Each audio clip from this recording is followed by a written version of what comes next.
Salam dəyərli müəllimlər, hər vaxtınız xeyir. Bu videoda mən müsahibə mərhələsində hazırlaşan müəllimlərə dəstək olmaq məqsədi ilə ötən il müsahibə mərhələsində təqdim edilmiş bəzi sualların izahını verəcəyəm. İzaha keçid etməzdən əvvəl qeyd edeyim ki, əgər siz bizim ödənişli müsahibə dərslərimizə qoşulmaq istəyirsinizsə, o zaman ekranda göstərdiyim nömrəni WhatsApp-na yazaraq ətraflı məlumat əldə edə bilərsiniz.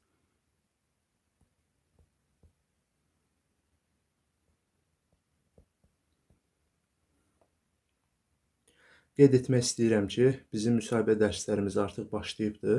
Sadəcə olaraq yeni qruplara qoşulmaq istəyənlər, hansı ki, avqust ayının əvvəllərindən artıq yeni qruplarımız fəaliyyət göstərəcək.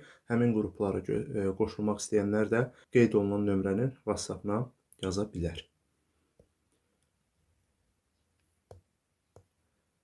Və sizdən son xahişim də budur ki, kanalımıza abunə olub bildirişləri aktiv edin ki, növbəti günlərdə müsahibə mərhələsi ilə bağlı hər hansı bir sualların izahını və yaxud hər hansı bir göstərişlərin izahlarını paylaşarkən dərhal məlumatınız olsun.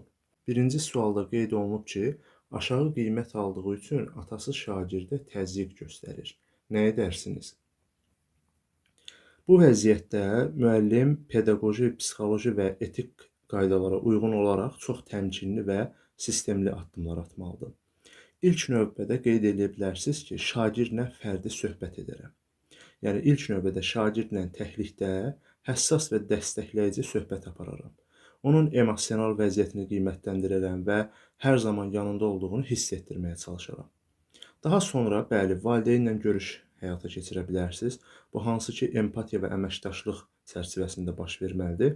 Yəni, atanı məktəbə dəvət etməlisiniz, söhbəti ittiham edici deyil, əməkdaşlıq xarakteri qurmağa çalışmalısınız. Qiymətin sadəcə bir göstərici olduğunu, təzyiqin isə uşaqda oxumağa qarşı nifrət və qorxu yaradacağını izah etməlisiniz. Və eyni zamanda, əgər ehtiyac olarsa, məktəb psixoloqunu da prosesə cəlb edə bilərsiniz. Yəni, problemin daha peşəkar həlli üçün məktəbin psixoloqunu prosesə cəlb etməlisiniz. Həm şagirdlə, həm də valideynlə psixoloji iş aparılmasını təmin edə bilərsiniz.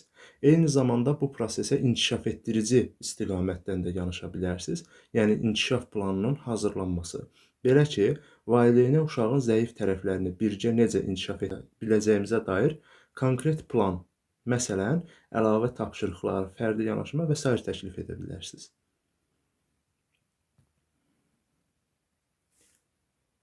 İkinci sualın izahına baxırıq. Qiymətləndirmə meyarları haqqında danışın. Qeyd edə bilərsiniz ki, qiymətləndirmə meyarları şagirdin təlim nailiyyətlərinin hansı səviyyədə olduğunu ölçmək üçün əvvəlcədən müəyyənləşdirilmiş ölçü vahidləridir. İlk növbədə bax bu cümləni qeyd etməlisiniz. Daha sonra standartlara əsaslanma prinsipindən danışa bilərsiniz. Yəni, meyarlar birbaşa fən kurikulumundakı alt standartlardan və dərsin məqsədindən çıxış etdirilməlidir.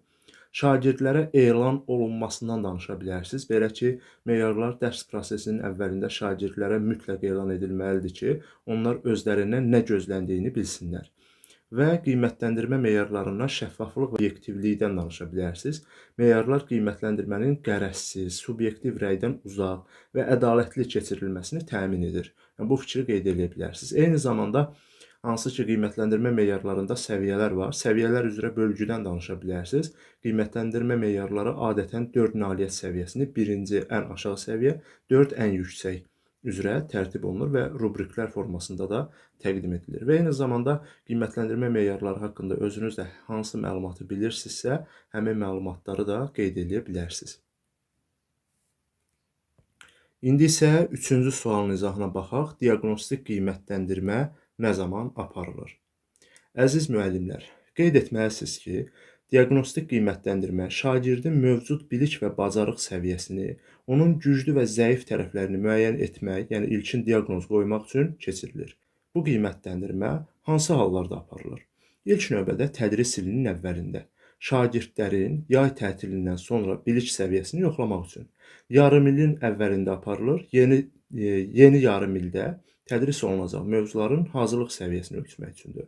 Bölmə və ya bölmənin əvvəlində, bölmə və ya bölmələrin əvvəlində yeni böyük bir mövzuya başlamazdan əvvəl şagirdlərin daxili bazasını yoxlamaq üçün.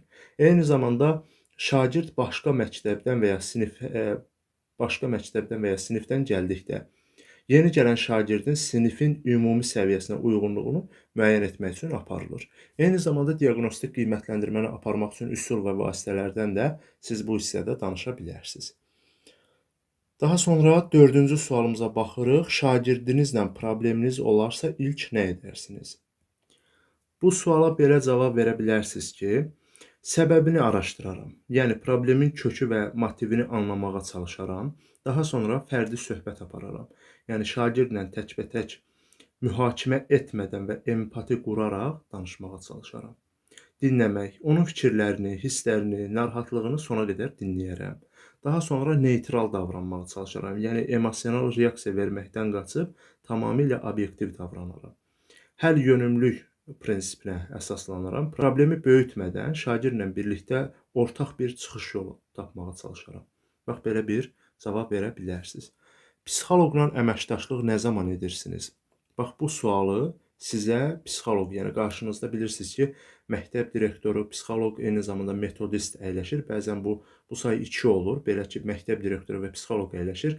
Adətən psixoloqlar özləri ilə bağlı sual verir. O suallardan biri də bu olur ki, psixoloqla əməkdaşlıq nə zaman edərsiniz?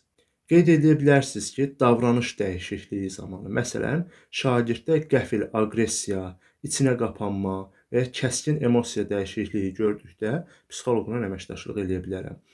Vəziyyəti qeyd etməlisiniz ki, vəziyyəti ilk növbədə özüm dəyişməyə çalışaram. Sadəcə, əgər psixoloji bir məsələlər varsa, burada çalışaram ki, psixoloqla da əməkdaşlıq edeyim. Akademik eniş məsələsinə toxuna bilərsiniz. Yəni, dərs davamiyyəti və ya qiymətlərin qəfildən və əsassız olaraq aşağı düşdükdə, bu zaman mən vəziyyəti özüm dəyişdirməyə çalışaram və bunun niyə baş verdiyini araşdıraram. Əgər ehtiyac olarsa, psixoloqla da əməkdaşlıq edərəm. Travmatik hallar ola bilər. Şagirdin ailəsində boşanma və ya itki, ağır xəstəlik kimi travmatik hadisələr yaşandıqda, bu halda bəli, çalışaram ki, psixoloqla əməkdaşlıq edeyim ki, yəni tədris prosesi rəngarəng olsun, axıcı olsun və şagird bu prosesdən geri qalmasın. Pedaqoji metodların yetərsizliyi, yəni elə bir vəziyyət yarana bilər ki, mənim pedaqoji metodlarım yetərsiz ola bilər. Bu halda təbii ki, məktəb psixoloquna müraciət edərəm.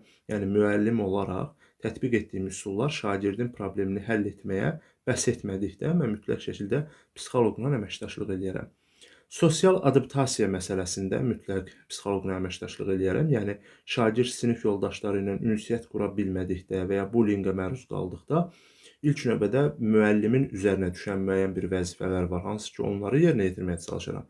Yox, əgər bu alınmasa, mütləq şəkildə psixoloqla əməkdaşlıq edərəm. Bax, belə dəyərli müəllimlər, əgər bu video sizlərə faydalı oldusa, videomuzu bəyənməyi, paylaşmağı, öz dəyərli şərhlərinizi bizə yazmağı unutmayın. Sağ olun.